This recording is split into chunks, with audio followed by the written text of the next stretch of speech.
نظم کا عنوان ہے کہ تم شیشہ نہیں ہو اب. اگر تم سوچ پاؤ تو اگر تم سوچ پاؤ تو وہ آنکھیں نوچ پاؤ تو کوئی جو ظلم کا سوچے تم اس کو روک پاؤ تو ہوائیں رخ بدل دیں گی قسم سے سبھی تختے الٹ ہوں گے. اگر تم اپنی کمزوری کو اپنی طاقت بناؤ تو کیا بات. اسی کی سوچ میں گر تم اسی کو مات دے دو تو کوئی کچھ غلط بولے تو اسے تم ٹوک پاؤ تو میں نے مان لینا ہے تو میں نے جان لینا ہے میرا مقصد ہوا پورا. میرا مقصد ہوا پورا کہ تم شیشہ نہیں ہو اب نہ ہی کوئی ورق خالی ہو. ارے طوفان ہو تم اپنی کشتی کا, ارے تم جان ہو پہچان ہو اپنے بابا کی, فخر ہو تم اور طاقت بھی. تم اپنی ماں کی عزت اور اپنے بھائی کی جرت بھی.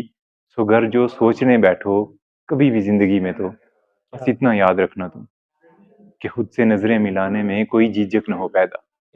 اور کہنا ہے یہی تم سے, ذرا تم غور سے سننا, تم خود کو کانچ جو سمجھو تو بڑی نادان ہو پھر تم ایک طوفان ہو کیونکہ تم اسی آدم کی بیٹی ہو. ذرا ہوا کے بیٹوں کو بتا دو تم نظر نیچے, یہ رب کا حکم ہے تم کو, یہ میں خود سے نہیں کہتی. تمہاری بات کو اور سوچ کو اب تک رہی سہتی, مگر اب بس کہانی ختم. ہاں میں عزت ہوں, میں پردہ ہوں, میں ماں بیوی اور بہن بھی ہوں, مگر تم کیا ہو؟ کسی لاوارث بیچارے مردے کی مانند ہو, پڑے رہتے ہو رستوں میں کسی پتھر کی مانند ہو. ذرا اٹھو کہ تم میں جان آ جائے مگر ایمان لے آنا, پھر تم سب کچھ سمجھ لو گے, ہوس زندہ جلا دو گے, اور پھر آدمی انسان اور فرشتہ بنو گے تم.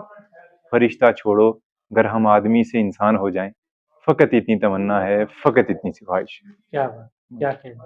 بہت